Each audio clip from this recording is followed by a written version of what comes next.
Hello. This is Rudy Giuliani, and this is America's Mayor Live. And we are coming to you from Dover, New Hampshire. And I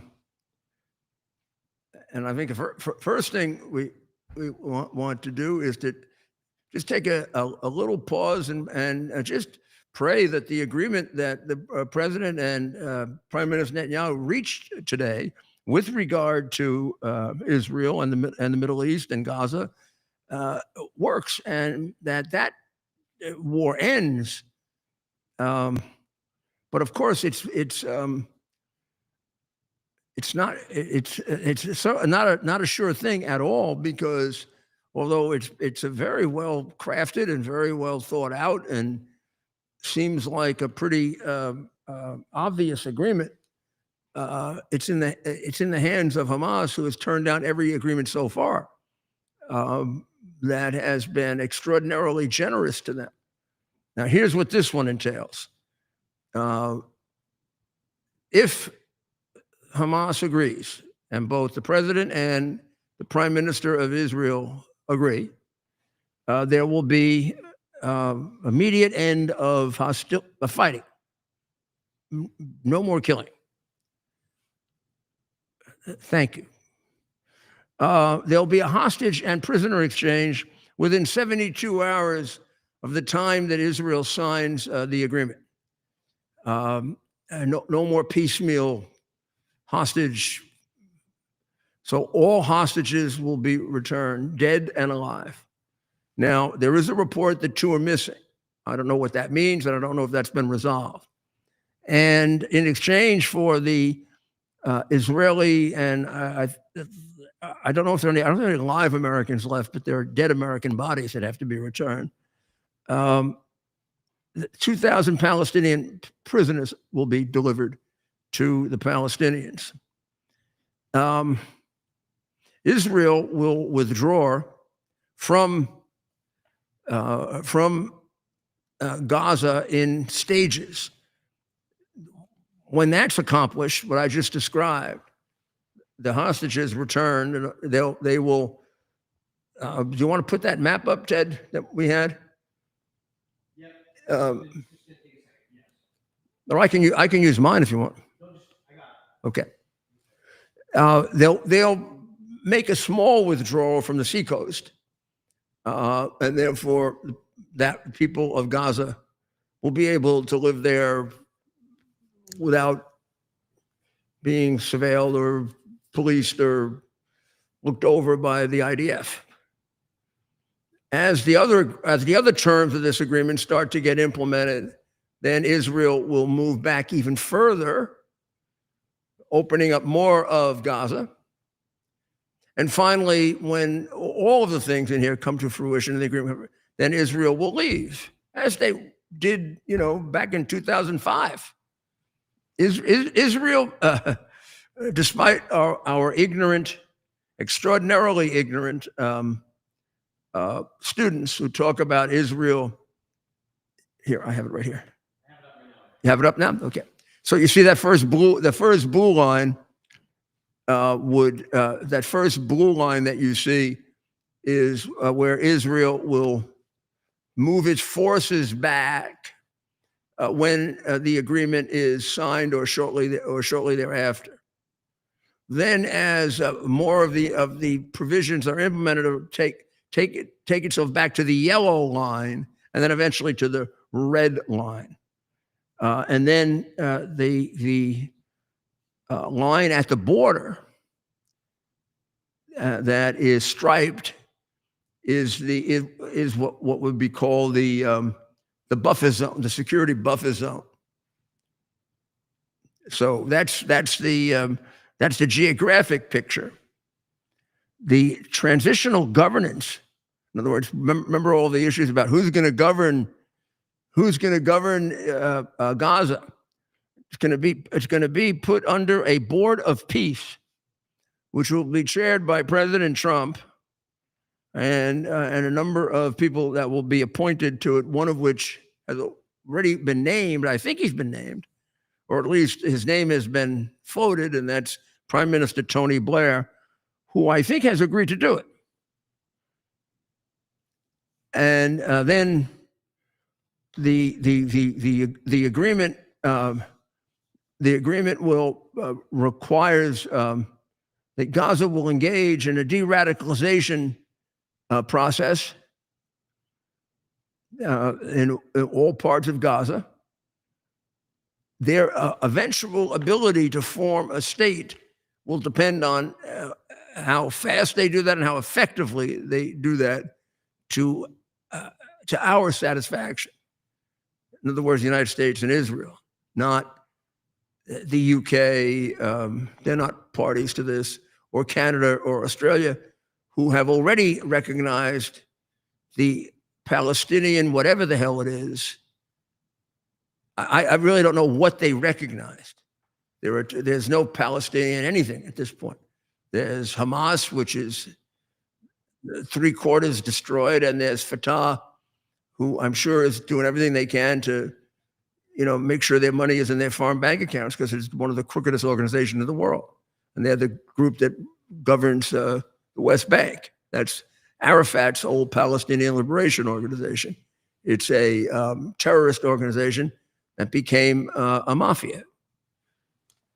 And that's it. I mean, that's what you got in Palestine, which is why this de-radicalization program is so important. Now, if they'd listened to me, they would have done the de-radicalization program 30 years ago. When they first mentioned and came up with the idea of, remember when I threw Arafat out of the UN? Yeah, one of the points that I made was the two-state solution is completely asinine. Because I had investigated Arafat in the 1980s for murdering Leon Klinghoffer. I saw no possibility that we were going to make peace with him. And I was, of course, excoriated by the New York Times. And just like I have been on the 2020 election and Russian collusion and just about everything else, I was proven to be right. And the liberal communists were proved to be wrong.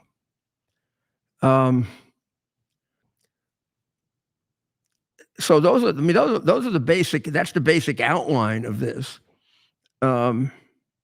It makes a great deal of sense. It's a very, very good agreement. It's particularly kind and generous to a group of maniacal murderers and savages who were trained to be that from the time they were 2 years old. I mean, every single one of them was trained to kill us and the Jewish people, meaning Americans and the Jewish people.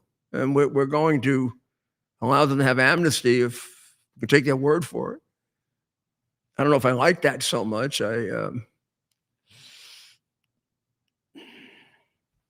But since we're going to have a lot of control over this, I guess we'll be able to stay on top of them. But basically, this will allow a member of Hamas to sign something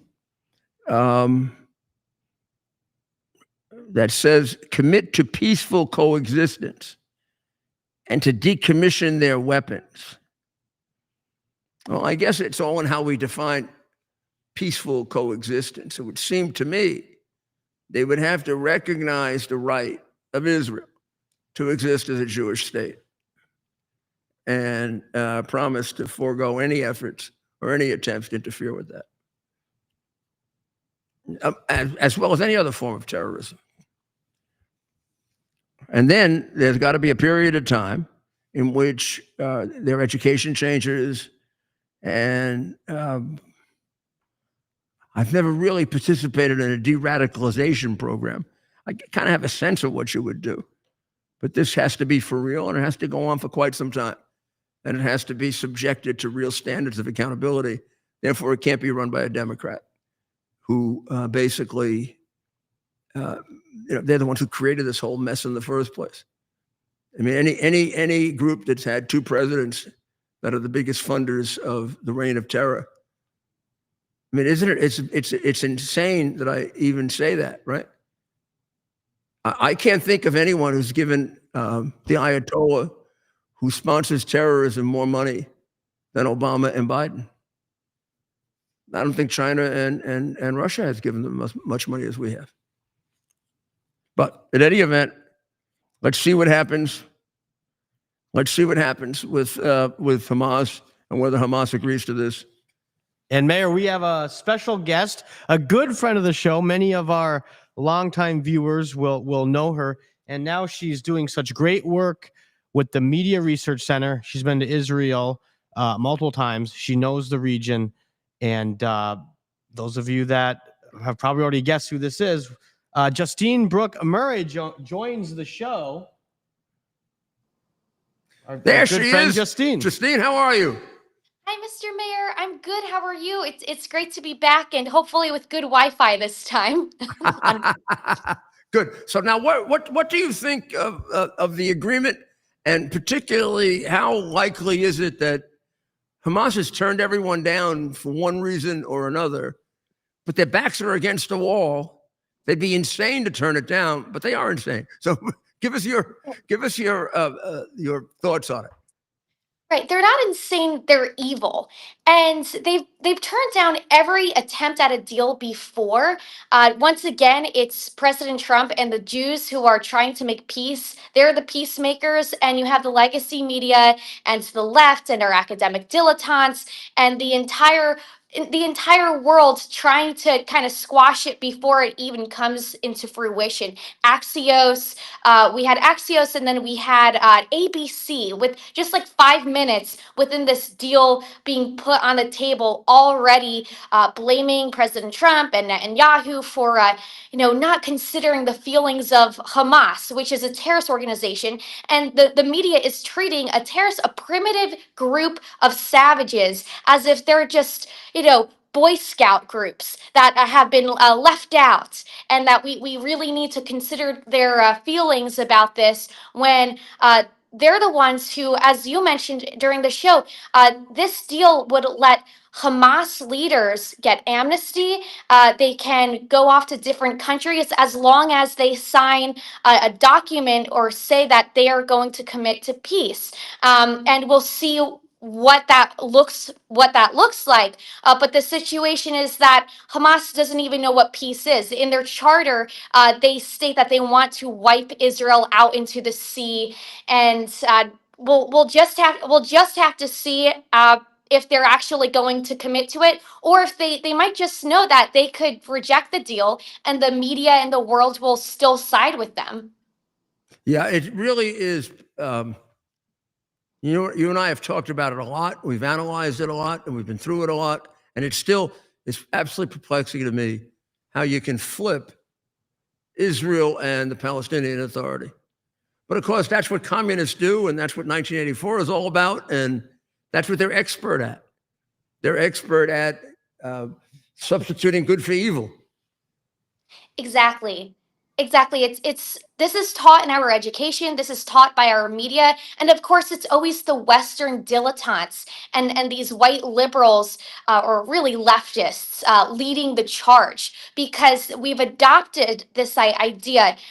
One party has adopted this idea that America is evil, the West is inherently evil because we are more advanced, because we're the most progressed on this planet, and we have to basically apologize for existing. And more than that, we're always the bad guys. As you said, it's always a reversal. And you have people on college campuses who are cheering on jihad. You have not just the Western media, but then you have Al Jazeera, and you have these outlets that no one should really pay attention to, but yet it seems like we hear the propaganda coming from them the most, and Right. people believe it. Well, now how I haven't talked to you about the whole horrible death of Charlie Kirk and the way it's played out. And do you think we've do you think the country is moving in a direction of trying to bring God back as a result of that, or have we become more radicalized? One side is certainly trying to bring God back. Something that was it's very hopeful. I went to the Kennedy Center. It was just a couple of days after he was murdered. I went to the Kennedy Center here in DC, and for the first time, I saw a giant crowd of people, hundreds of people praying. I've never seen people pray in DC, which is usually so godless. Maybe it's because it's been dominated by the left all these years. But it wasn't just political types. It wasn't just people who already knew Charlie Kirk who were in that building. They were everyday people, people who didn't even know Charlie Kirk's name until he was murdered, because a lot of people are realizing, and the reason why a lot of people are finding their faith and praying to God suddenly after this happened is because they've seen for over a year, but particularly within the past year, the left cheer on the murder of people who are deemed to own too much, people who are Christians, people who are Jews, people who have the wrong skin tone, and now the murder of Charlie Kirk. So we're realizing we are all Charlie Kirk because the left is justifying the murder of a lot of people. It's not just people on the opposite political side or people with whom they disagree. They actually believe that if you're born a certain way, if you pray to God, if you're Christian, if you're Jewish, if you're white, you are an existential threat to their ideology.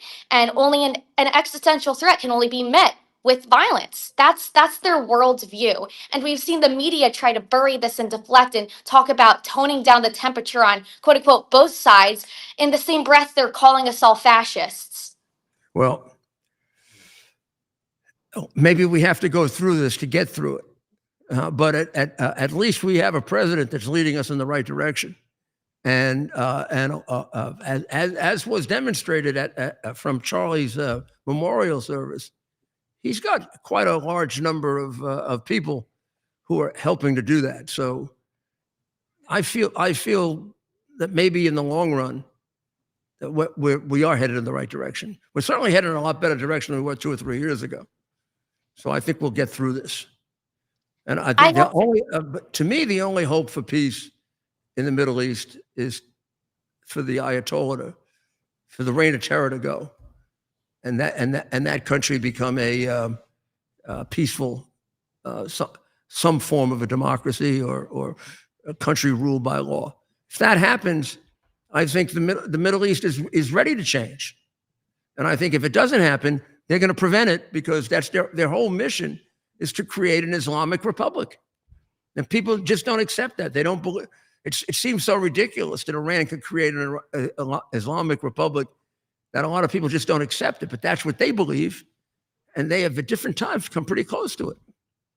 Something else that gives me hope is that other countries in the Middle East, they are actually agreeing to this deal that's going on right now. It's really just Hamas. We're not just Hamas in that region. We do have a reign of Islamic terror, but even fellow Arab countries, whom we were supposed to believe they're aligned with Gaza, with these genocidal terrorists. Even they're sick of them.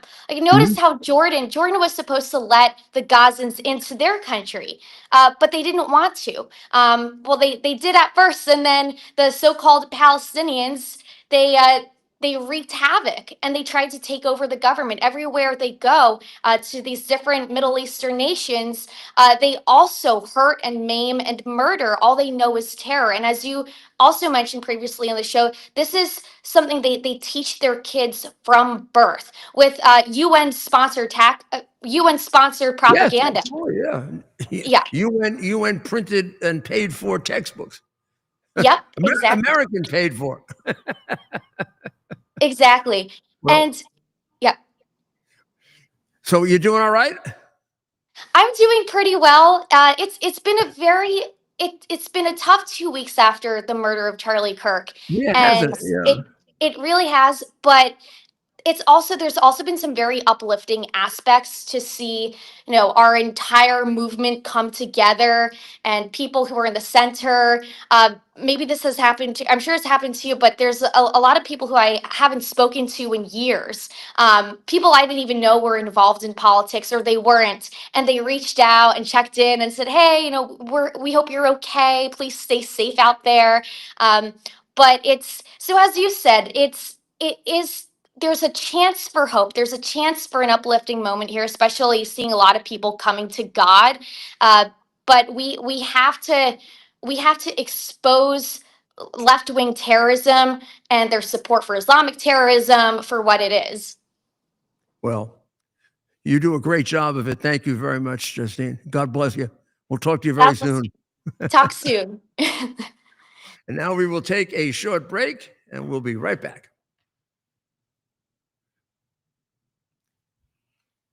U.S. Army Major Scott Smiley paid a high price serving our nation. Scott was leading his platoon in Iraq when a blast sent shrapnel through his eyes, leaving him blind and temporarily paralyzed. Scott would become the first blind active duty military officer before medically retiring years later.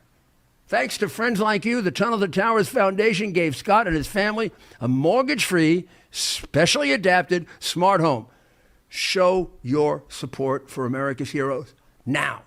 Donate $11 a month to Tunnel to Towers at Are you ready for some action? I'm ready for action. Get the Elite TV plan only through the portal. 218 channels, and it's only $69.95 a month, Wow. including your free portal. That's cheaper than everyone else. Your favorite sports, movies, news, Wow. even daytime dramas. We're talking about ESPN, OAN, Newsmax, Wow. channels you can't get anymore in certain areas. Compared to the competition, this is a way better deal. Endless selection. Not to mention all the free music channels. There's over 700 premium and classic movies all ready to go. Wow. Plus, they got catch-up TV that allows you to go back and watch what you've missed or want to watch again. Cut your cable in half and get twice as much for free. Way more channels for half the cost. After the first year, the subscription then drops to $57.95 monthly, Wow. where you change or upgrade anytime. Go to QUXNow.com and get yours today. Use promo code RUDY. Act fast.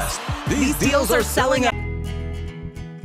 Here we are, pretty much at the beginning of the process here at this pristine, I call it a laboratory. It's not like a factory, it's like a hospital. This is the beginning of the process for roasting. Deep grain, very good quality. Most people don't use this quality. We deal with small farmers because they like to know who we're dealing with. They give us the highest quality, all organic, non-GMO. You should know all Arabica beans, no Robusto, all Arabica. They're going to go into the roaster and it'll get roasted for about 20 minutes or so.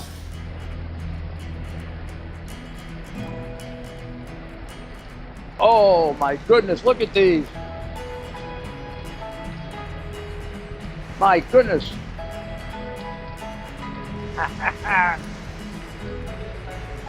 You're going to want to specially order these.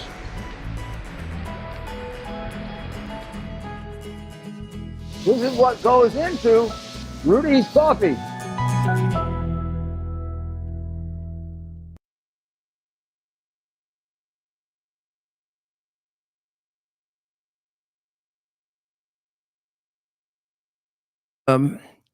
To Michigan and get an update on that horrible, I don't know what to call it. It was like a bombing, a shooting.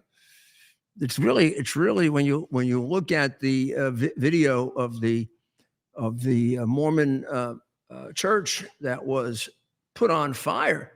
It looks like looks like something like a war zone. But we'll be talking to Stephen in a little while about that. But before Stephen gets to us, I really feel that this has to be straightened out. This whole discussion about Comey's indictment, which of course we went through it in great detail, and we will as it moves along. And I told you what I thought. It's a two-page indictment, and to me, that as a very experienced prosecutor, that's a giveaway that this is going to lead to something bigger. Because if this was the document on which they were going to prosecute him, there'd be a lot more in it. The government follows the practice, for better or worse, of using what they call speaking indictments, which lay out the crime so that not only really isn't for the public, a lot of it, the jury takes it into the jury room, they can read it, they can see it, You're not going to just have that in a big case like this. Generally, a 2-count bare bones indictment like that means you're just beginning, you're at step one of trying to build a very big conspiracy. And there's a very big conspiracy that could be built here, in which Comey is one of the critical players. And what is that conspiracy? That conspiracy is an agreement between a group of Democrat office holders and Democrats in a position of power that had agreed to do anything they had to, legal or illegal. And it's the illegal part then that becomes a crime, to keep Donald Trump out of office or to remove him from office. And the transition really is beautifully set in the statements of the FBI agent, who, when he finds out that the Russian collusion thing is false, only 6 months into it, says to his girlfriend, "Oh, but we have insurance just in case we don't get him on that." And of course, the insurance is then all the other things they do to him. They continue the Russian collusion investigation anyway, even knowing it's false. Comey being a big part of that. When that runs its course, they do the whole phony story where Shifty Schiff is at the core of that, which is the phony story about Ukrainian bribery, and which actually is what Biden did, not what Trump did. And they come up with a whole script that turns out to be false, just like the Russian collusion turns out to be false. And then when that doesn't work, they engage in this very, very elaborate, bringing in large parts of the government to cover up the hard drive, violating I don't know how many laws in the way in which they went about doing that. And then we can go on and on. They take the January 6th situation, whatever it was, and try to turn it into an insurrection, which it wasn't. They then use that insurrection to have Democrats remove him from the ballot. Just one person removing him from the ballot in Michigan and a number of other states. The Biden administration, then Biden now replacing Obama as the head of the conspiracy. The Biden administration then gets him indicted 4 times in 1 year for non-crimes.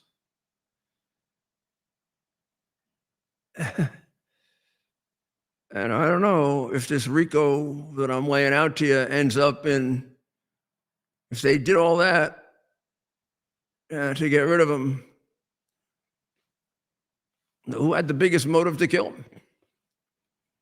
And then there are 2 attempts on his life. Connected or not? Well, I would find out if I were doing the investigation. And I left out a couple of other episodes that are part of this. And Comey is a major figure in all of this. And the idea that this is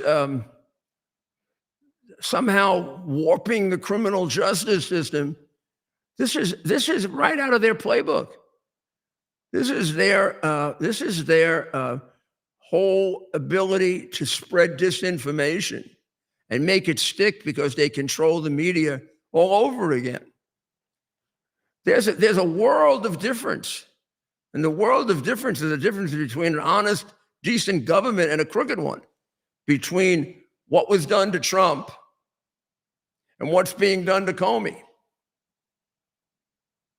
What was done to Trump and to me and to Bannon and to General Flynn and to hundreds of people on a small level or a high level was being framed, being persecuted and prosecuted and investigated for things that are not crimes. I'm under indictment in 2 places for defending my client. That doesn't happen in America because it wasn't America. I can show you the 4 cases that Trump was indicted for, none of them are crimes. One of them doesn't even state a crime. The one in New York doesn't even state a crime.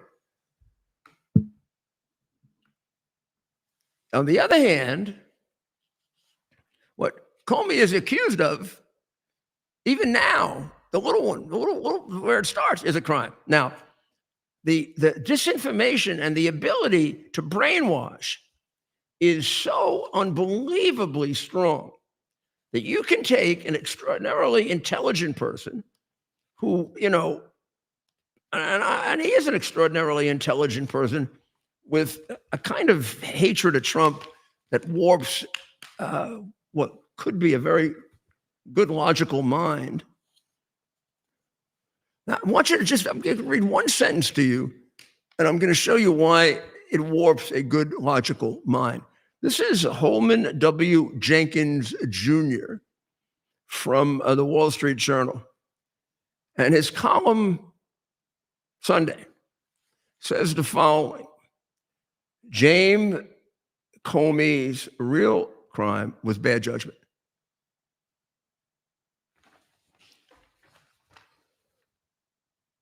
Perjury is not a crime. James Comey is accused of committing perjury. Now, Holman W. Jenkins Jr., you know he committed perjury when he filed the Pfizer affidavit, right? Okay, the statute of limitations has run on that. But that's a very serious crime. Those affidavits are sacred. I mean, they take away all of a person's privacy just on the signature of a prosecutor. When I did those, I slaved over them. And he lied about it. 4 times he signed it, and he said it had been validated. It hadn't been validated. He never validated the Steele dossier. First of all, he's told us he didn't. And number 2, it's obvious he didn't because he didn't. The dossier contains all sorts of false facts. And he said, well, it couldn't be corroborated. Well, that's just another lie. I could corroborate it. I mean, the dossier says that Cohen went to Prague on a certain day, met with Russians. All he had to do is get out Cohen's passport records. He didn't have to question him. Found out he wasn't in Prague. Then done a little more digging, and he'd have found out that he was in Los Angeles, watching his son try out for a baseball team, I think. He'd also then find out that Cohen in his whole life had never gone to Prague. Or then there's another thing in there about their having gone to a consulate in Miami. Forgotten which country. The country doesn't have a consulate in Miami. They never went there. There was no such place. I can give you 8 of those because I used to do this. The guy is a complete scoundrel. His real crime wasn't bad judgment. Bad judgment is not a crime. His real crime were real crimes, of which perjury is a very serious one. And even the one with which he is charged is a very, very serious one. Because it's all about framing a president and removing him from office because you don't believe he should be in office. And you're the director of the FBI. He completely destroyed a most respected law enforcement agency. That's not worse than bad judgment, Holman? What the hell is wrong with you? Well, Mayor. Well, I don't get it. I do not. James Comey's real crime was bad judgment. Gee, man, you got to be too smart for that. I mean, I'm not going to spend the rest of the show telling you all of James Comey's crimes, but if you can't figure them out, there's no hope for you. The guy ruined the FBI. He corrupted it. He absolutely corrupted the FBI, carried on by his successor, who then sat on the hard drive for almost a year. Oh, well. Yes, Ted.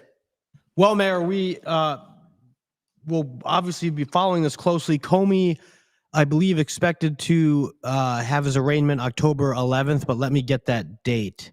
That might be. Yeah, I think Might be. the Comey 10th. indictment is going to grow, and you're going to see a few other people indicted. You're going to have attempts to put people on the or if they haven't done it already, put people on the grand jury. You're going to try to flip people, and they're going to try to put together something like what I outlined, which we haven't had time to really outline in great detail, but I've talked about it for 5 or 6 years, so I kind of have it memorized. Right. But we'll lay it out for you and follow it along. But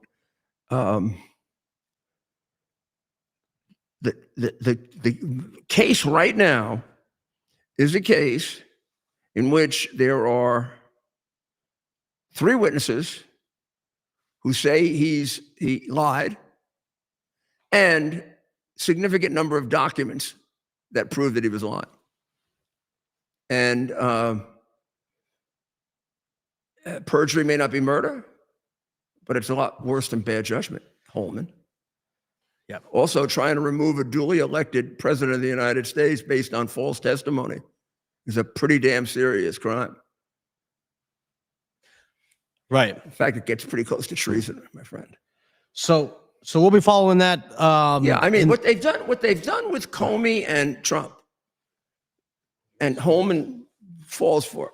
But what the Marxists are doing is right out of 1984, just like they did with Israel and with Hamas, or the Palestinian Authority. Forget Hamas. The Palestinian Authority stinks.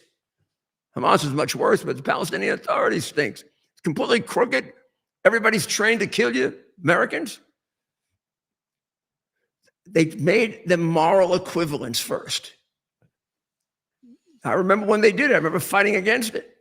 Now, Hamas are moral superiors to Israel.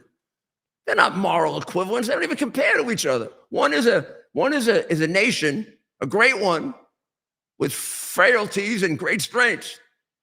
The other is on one group is a maniacal, vicious, animalistic terrorist group, and the other are a group of thieves, massive thieves. And then maybe there are a couple of people in there who have overcome their upbringing where they're brainwashed into wanting to kill you and all the Jewish people. There's no equivalent between them. There's no equivalent between what was done to Trump and to me and to Bannon and to all those other people and what's being done to Comey. They were framing us for crimes we didn't commit. He's damn guilty and got away with it. And if you can't see the difference, then you've been brainwashed. So we'll be following this and obviously sticking close to this in the coming days and weeks. But now we want to transition to the shooting in Michigan. We have Stephen Schumacher. Many of you know Stephen if you've been a long-time viewer of the show. We have Stephen Schumacher live on scene. This is Grand Blanc, Michigan, where we've all heard of the so let's horrific Grand Blanc, Michigan. And this is where the church was attacked. Yep. The Church of Jesus Christ of Latter-day Saints, the Mormon Church in Grand Blanc, Michigan, on Sunday. And the guy drove his truck in, and then he opened fire. And then he set off a fire that looks like a war zone. And is Stephen? We have him. We have Stephen now. That's right. Here is Stephen. Stephen joins the show. Hello, Stephen. Hi, Mr. Mayor. Reporting to you live from Grand Blanc, Michigan, outside the Mormon Church, where tragedy, as you mentioned, struck yesterday morning. They barricaded the street so that crews can continue to clean up the damage caused by the massive fire. And by all accounts, they are doing a good job at the cleanup and retrieval of victims and treating the families and such. Yeah. But if you have any idea just how many law enforcement officials are on the scene, we have FBI, ATF, explosions were involved, arson, fires. Like I said, this is Grand Blanc, Michigan. Let me see if I can adjust some of my light here. Yeah, come in closer. Yeah, Come in closer. When Come you're in closer, Stephen. we can see you better. And then wanted to No, show you gotta you come in how closer and let's He's get rid of the- some of the headroom too. Yeah. There you go. See, there's too much headroom. No, he would want me to Okay, correct well- him on that. And then there you go. There you go. Yeah, and you got to stay kind of close to the phone. Well, I wanted to show you the tight law enforcement response, though. Like I said, a lot of different agencies are involved, and you might be able to know more about this in the studio. A lot of FBI have been dispatched to look into this, and I'm just wondering, first off, was this part of something bigger? We don't know. There's a lot of unanswered questions, but when I look at how many FBI agents are being deployed, it seems like it's a lot. And the other thing to mention, it's noteworthy that Chief Rainey of the Grand Blanc Township Police Department has been spearheading this and operating it under a tight ship. There was a little inside baseball here. And no one I talked to, I have a lot of contacts. Like I grew up 10 minutes Really? from here. And some of my contacts in law enforcement were telling me that Chris Swanson, one of our gubernatorial candidates, was kind of trying to steal the investigation away and kind of take some of the glory. And they were kind of credit taking a little bit, the Swanson team, but the local official and didn't really let the pressure of the Swanson pressure. Oh, Raleigh's over here. Hold on. Raleigh, you got to stay in there. Stephen, But yes, Stephen, if questions you do want you to have? pick up your, if you want to pick up your camera and show us, Well, I don't know if you can. Are you able to see anything in the dark? well, he wanted to show us some of the presence. He was So- noting a large FBI So federal this presence. This is McCandless Road, and it's crazy that I'm talking to you about these places because I literally grew up Yeah. driving these roads all the time. And so behind me is the barricade, and then a little bit further is the church where they're continuing work. Now, if you How much look, is left? Stephen, me how much swing is left around. of the- From my understanding, it's basically been destroyed. And actually, it's kind of funny. I was with ABC and a whole bunch of the other media, but it seems like everyone's kind of packing up here. Another thing too, and I don't know, Ted, I tweeted out a few images from earlier. We'll play those. So it happened. We'll It happens that the local hospital nurses are on strike right now, and so they've been having a massive picket outside the hospital.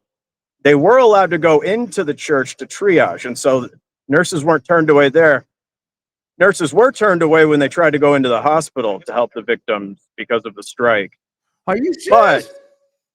But the blessing to it all, though, is that because the community was already, at least the healthcare community was with the nurses striking, they sort of turned it into a memorial for the community and allowed people to come and, because a lot of people, they need a place to have fellowship right now. And so they have some bonfires going. I could maybe stop by later on down the road a little bit.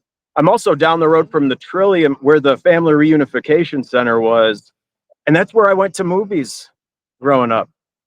Amazing. What how would you describe the community? Rural, suburban? It's hard to tell when you see. It is not real. It's a suburb. It is a Flint suburb through and through. When I was younger, it was mostly auto workers, but a lot of that's left. But it's mostly, a lot of healthcare, close enough to Flint, close enough to Detroit. So if you can, have a night out in Detroit, if you live in Grand Blanc, it's classic Americana when you really think about it. Football's big, the prom, they do all the classic American stuff, sports.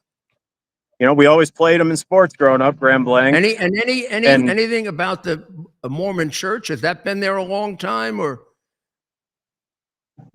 So I don't personally have a history with the Mormon church. I went to church nearby, and actually when I first got word that a church was shot up in Grand Blanc, I thought it was my church that I went to growing up. But I don't know. My understanding is that it's a rather large church. It looks very, very large when you see the pictures of it.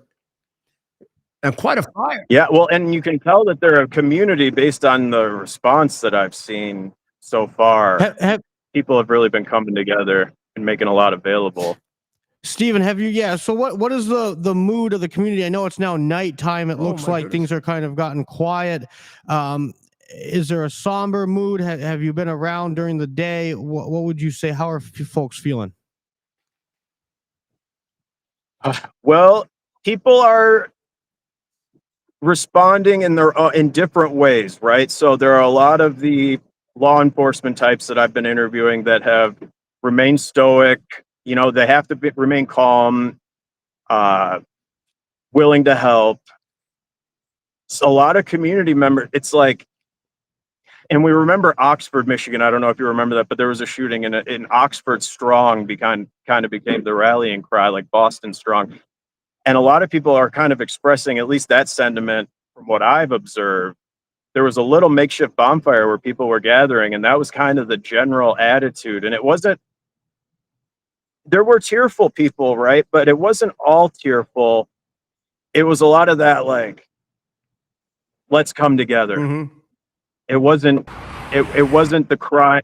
There was that, don't get me wrong. And this is what I'm showing you. Right. And it was a lot of honking in support, you know. We did stop to pray a number of times. What a shame. Yeah. And it's people like, you know, and like, it's like, what outlet do you have? So I'm actually it's fortunate that the Teamsters were there, you know, say what you want about them, however you feel, to give the local community an outlet to, Sure. To mourn, really. Like, and it was, man, I try to leave as much of the Holy Spirit that I try to bring with me with them. And I felt it there. And we'll see. Well, this is still developing. This, you know, we'll see what more we find out. And right now, in the coming week. Right now, the numbers are 4.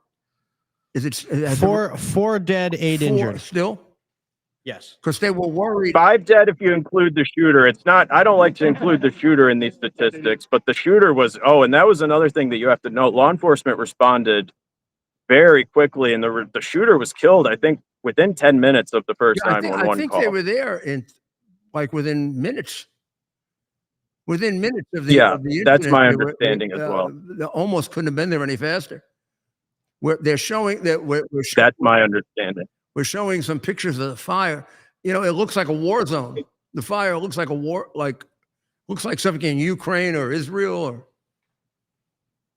And that's, I think, what we need to continue to parse out is what was the network that enabled these explosives to be made? Were they sophisticated explosives? Yeah.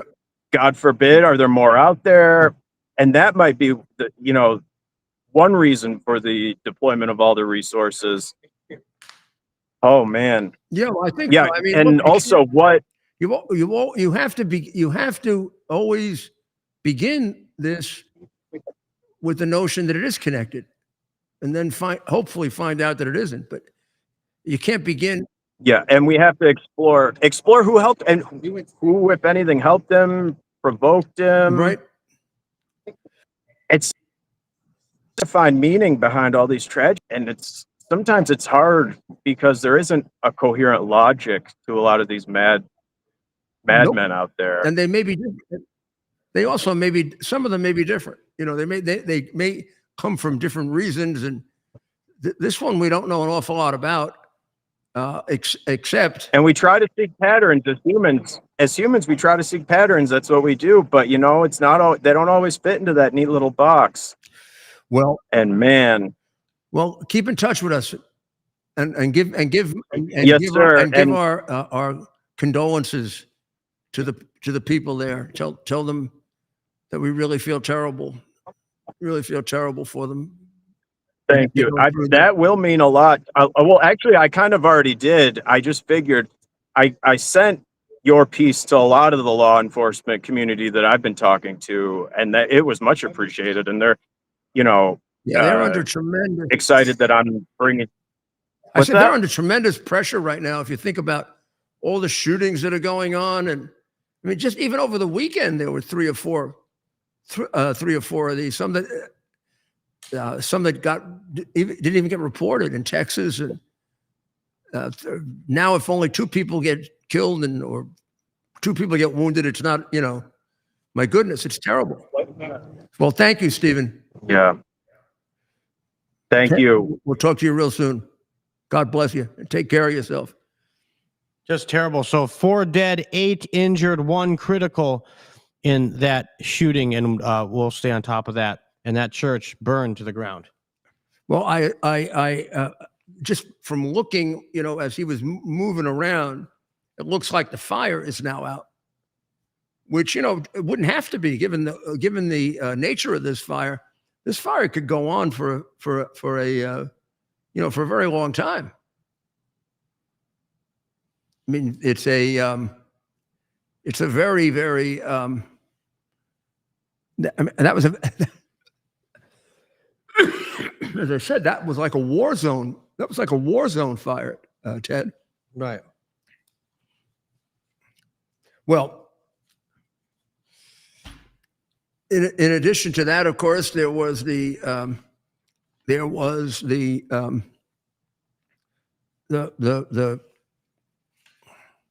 shooting in North Carolina at the waterfront bar, where 3 were killed and 8 at least wounded.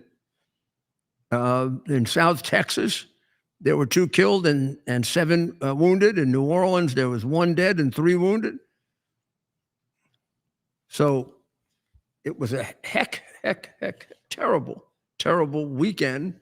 The person alleged to have done the shooting in North Carolina is also a former veteran, a Marine, and a decorated Marine. His name is Nigel Edge, but I believe he changed his name. I think his actual name is Sean D. Bevois. And again, that's another very, very strange situation that all of a sudden results in the death of these innocent people, which is a horrible, horrible thing. Well, we brought you up to date on the Comey situation and on Israel, where I think we'll know more. We'll know more tomorrow. The point that I wanted to make about Comey is that there is a massive difference between what the Biden people did and what the Trump administration is now doing. And the Trump administration, they don't need my advice on this. I just feel I need to say it. Should not be dissuaded from moving forward with this based on the bullying of the media and the crooked Democrats. They're doing this bullying to make it appear as if Donald Trump and his administration are distorting the system of justice, because hey, if the investigation is done right, a lot of them are going to go to prison, and they deserve to go to prison because they actually committed crimes. The people that Biden went after didn't do anything wrong. It was completely corrupt. It was completely political, and nobody should be prosecuted as revenge. No such thing as revenge prosecution. You prosecute, for justice, and you prosecute for deterrence. And there's no comparison between the two situations. Like there's no comparison between the way they react and the way we react. We lost Charlie Kirk, didn't we, in a terrible, terrible, horrible, jarring situation. We had hundreds of thousands of people come out. Not a single building was burned or person hurt or harmed. Can you imagine? You change the circumstances? How many buildings would get burned? How many people would be killed? It's not the same. You have to be intelligent enough, logical enough to not be brainwashed by their creating moral equivalents when they don't exist. Ukraine, which I guess has moved a little bit to the back of the news, right? Yeah, a But lot they going on. underwent a terrible drone attack on Sunday in about 6 of their major cities, including Kyiv. At least as of midday today, there were. Well, turned out in Kyiv there were 10 wounded and 2 dead. But if you look at the entire country, the numbers are more like 4 dead and 70 people injured, and it involved Zaporizhia, Sumy, Cherniv, Odessa, several other cities, and of course Kyiv. Altogether, 595 drones and decoys were exploded and 48 missiles. So here are the records from Ukraine. They shot down or jammed 566 of the 595 drones, and they were able to shoot down 45 of the 48 missiles. So 3 of the missiles got through. But that's enough to end up with at least 4 people dead and 70 people injured. And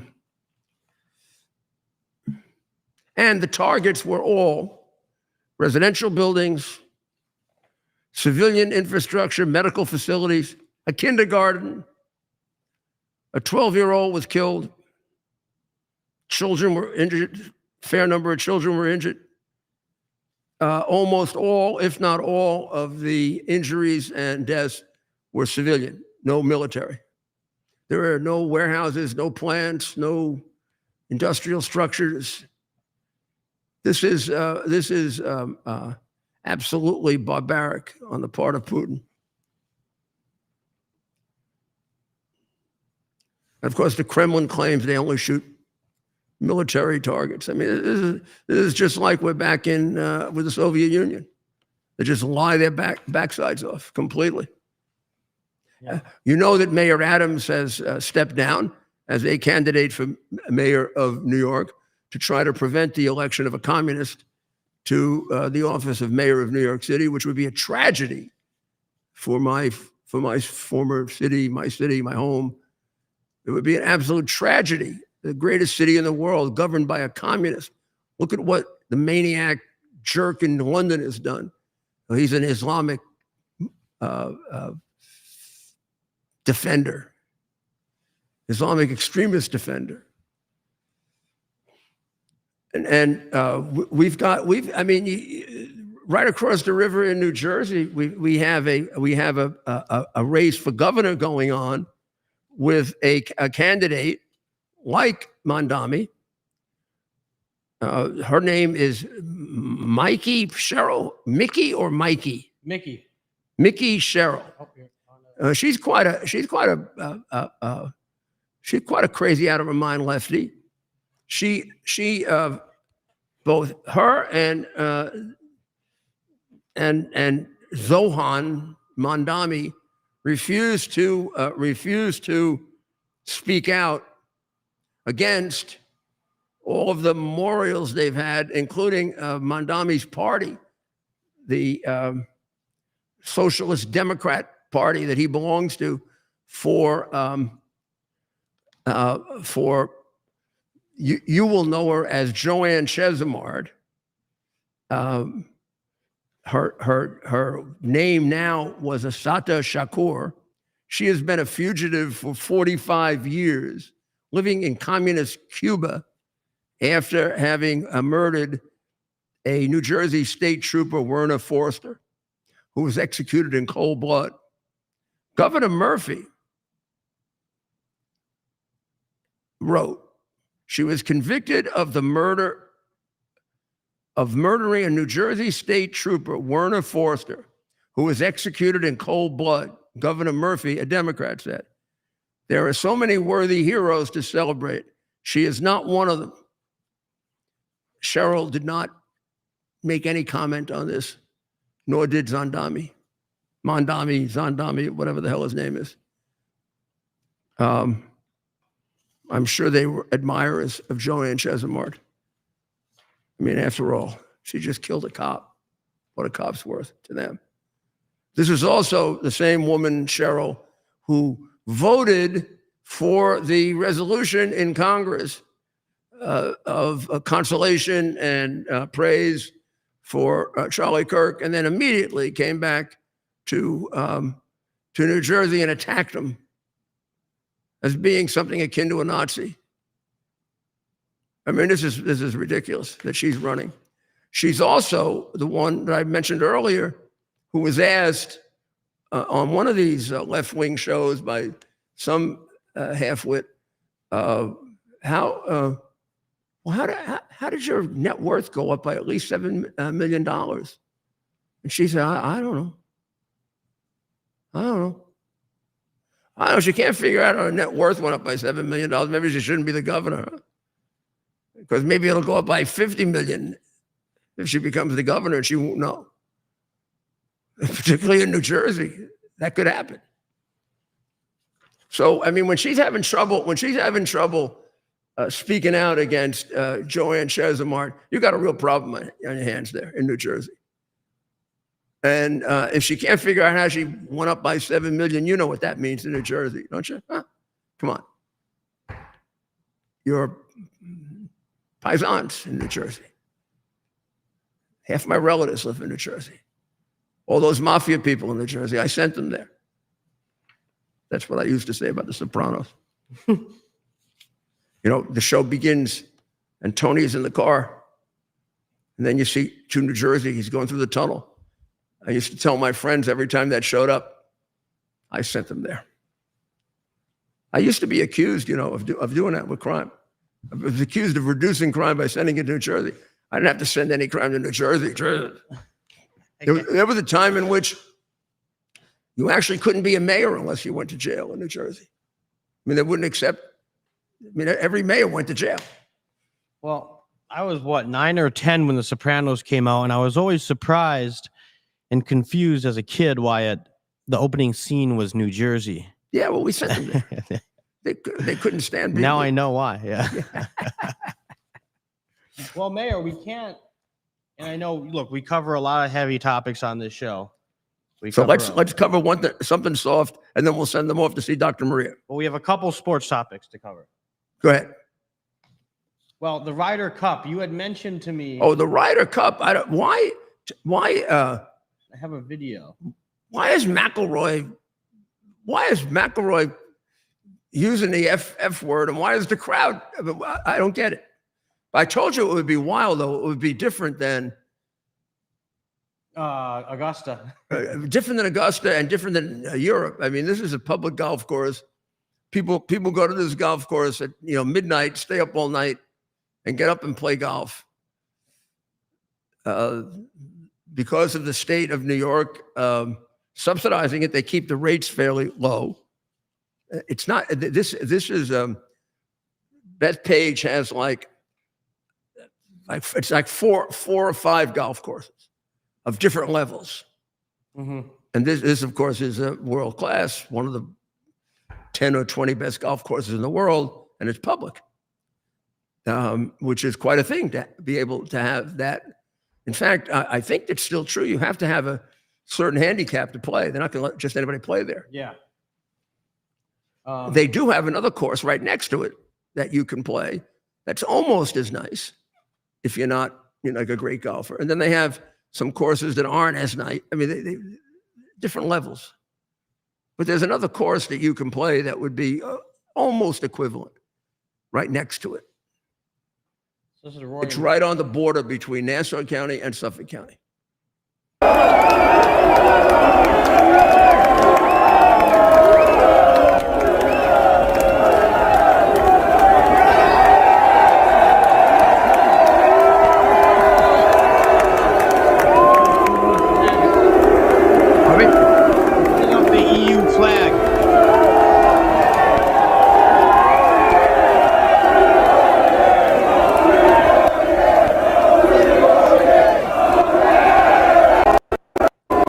Hey, welcome to New York,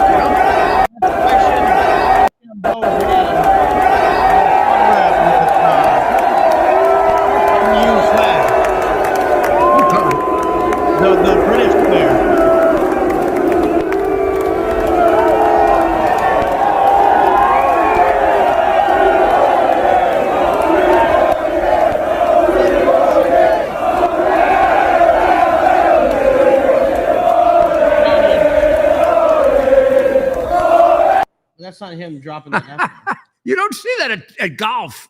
Right. And then It's like a football game in Philadelphia. right. And then we just want to throw this up to get people's predictions. But I don't understand why. I mean, they shouldn't do that. It's obviously they shouldn't do that. But I don't understand why a professional lets himself get. How do I react to people if they harass me? I ignore it, right? Yeah, you ignore it. I always end up. Yeah, sure but saying I've something. been at it a long time, and I'm a professional. Yeah. So one of Soros's pals got in trouble. Oh gosh. Yeah, another one of these perverts, Howard Rubin. Howard, my God, this story is unbelievable. Howard Rubin got arrested. And he had a whole network. He was paying $2,000 to $5,000 a session to Playboy bunnies and all kinds of other things in order to beat him up, slap him around. It's crazy. In one terrifying exchange in 2015, when Howard Rubin he tied someone up to a cross. Weird guy.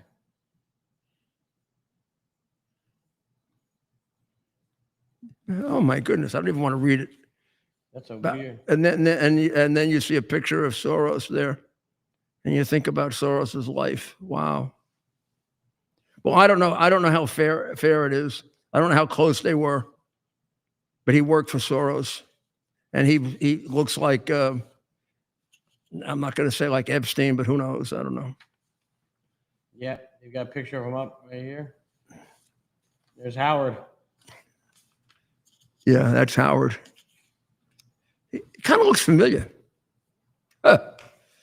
He does. Well, maybe we end on a lighter note. We got the brackets for the baseball. Then we got to send everyone over to Dr. Maria. Yeah. Yankees and Red Sox starting tomorrow, right?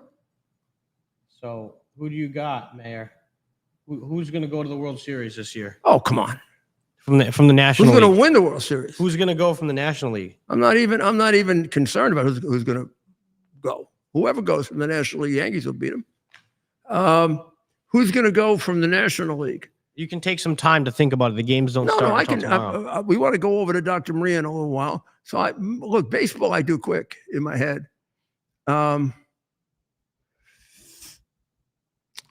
If the baseball playoffs are very, very hard. You would say if this were football, you'd go with the teams who are hottest. Like a lot of teams. It's always really good to come into the Super Bowl if you had a hot December, as opposed to a hot September. But in baseball, just a few days can change things, and your momentum is only as good as your starting pitcher. It's one of the great sayings in baseball. So momentum can be overdone. But You need to see it more here. I mean, the best team in the National League, as far as I can tell, still, even though Philadelphia has got a better record, is Los Angeles. The Phillies have the best record, I think. Or the Brewers. Or the Brewers have the best record. Okay, the Phillies had for a long time, right? Yep, they're number 2. But I still think sitting right back there as the number 3 seed, the Dodgers are the best team in baseball, in the National League. Well, last year, they're the best team in baseball. And I think but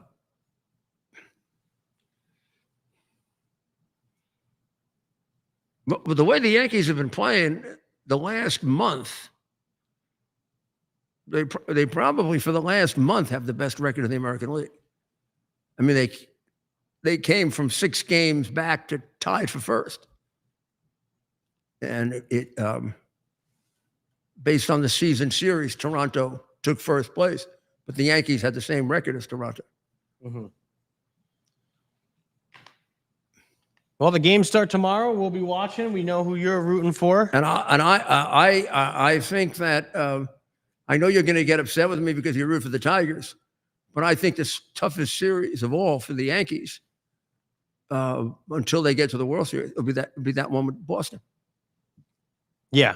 I mean, those two teams could be one of them could have a losing record, the other a winning record. If they get into a series together, it's going to go 5 games. Right. Yeah, no, it almost I doesn't can't matter. disagree. It just doesn't matter who's hot, who's not hot. Yeah. They're both going to get hot the minute they start playing. And if the Yankees get past the Red Sox, I think they end up going to the World Series. And then we'll see. You always have to see, really. I mean, I of course I root for the Yankees, but you're going to have to see who's playing hot and who isn't. And well, baseball maybe will give people something to relax with, and it sure helped us after September 11. It really did. It certainly did in New York. We had the Mets and the Yankees, and they were all involved. And it's a shame that the Mets aren't in it, because then you'd have New Yorkers that have the hope of a Subway Series, which with the Yankees and the Mets has only happened once. It used to happen with the Dodgers and the Yankees and the Giants and the Yankees all the time. I grew up thinking that was the only kind of World Series there was in New York. Right. Because when the Dodgers weren't in it, the Giants were in it. Right. Well, we'll be back tomorrow. See what the developments are. See if we'll see what Hamas does. Maybe we can get one war over. They are studying the proposal, we are told. Pardon me? They are studying the proposal in good faith, is what's being reported. Well, it's impossible for them to do anything in good faith. They're murdering terrorist scum. So it's impossible to do anything in good faith. People who kill babies and women and take pictures of them so that their children can see it are animals. Right. And whatever they're going to do will be calculated and conniving and trying to further their terrorist aims. They're almost down to no choices. There's no place for them to go. Nobody's going to protect them. Nobody's going to take care of them. Nobody wants them. Jordan won't take them. Egypt won't take them. Iran won't take them. And Iran doesn't have any money to give to them now. Russia and China are not going to tie up with a loser. Right. Well, so let's pray, especially now, for the people of Israel so they can have peace. Let's pray for the people of Ukraine so we don't forget them. We can get that war over with as soon as possible and stop Putin from slaughtering civilians, which is what he's doing right now. It's no longer a war. It's now meaningless killings of civilians. He's not even taking territory. The cities that he bombed, he's not going to take. Just killing people. Maybe he enjoys it. Maybe he goes to bed at night and enjoys it. You never know. He kills enough people, he better enjoy it. I just hope we put those sanctions on him soon. Well, pray for the people of Ukraine and the people of Israel, as we said, and the people of Iran and our people. We're undergoing quite a series of violent acts. Not all connected. Some are. I mean, I know a lot of it gets connected to the language that's used and the political debates that are going on. And we as Republicans tend to think, and I think we're right, that it's much more coming from the other side with what they do and the way in which you just look at a thing like the horrible thing that happened to us with Charlie Kirk, and no riots, no nothing, and anything happens to them, and we got riots going on. But in any event, not all of these things are connected to it. You'd make a mistake to think, oh my goodness, it's all connected We just have people that are individually insane in this country also. When September 11 happened, and I first heard about it, I first told that a twin-engine plane hit the North Tower. I walked outside and I saw that it was a beautiful, beautiful day. I said, "This is this is not an accident. This is a deliberate attack of some kind, and now it can be a nut or a terrorist." And until the second plane hit, I wasn't sure that it was a terrorist, because nuts can do what terrorists do. And so we're going to find when we go through all these that some of them do end up being connected to these groomings, and then some of them just happen because the human mind is unpredictable and still not really understandable to us as it should be, I guess. So let's pray that we find better solutions to, particularly to mental illness. And pray for the president. Boy, he's got an awful lot on his shoulders, huh? And he's taken us through it beautifully. Look at today. Wow. I mean, there's nothing more you could do to try to bring peace to both of these places, and he's trying everything, and it's going to work. But let's pray for him. Pray for the country, the greatest country on earth. Pray that we do have a revival that keeps going. We bring God right back into the center of America. I think that'll straighten everything out. So with that, go over now to Lindell TV, and Dr. Maria will take you through. God bless America. It's our purpose to bring to bear the principle of common sense and rational discussion to the issues of our day. America was created at a time of great turmoil, tremendous disagreements, anger, hatred. There was a book written in 1776 that guided much of the discipline of thinking that brought to us the discovery of our freedoms, of our God-given freedoms.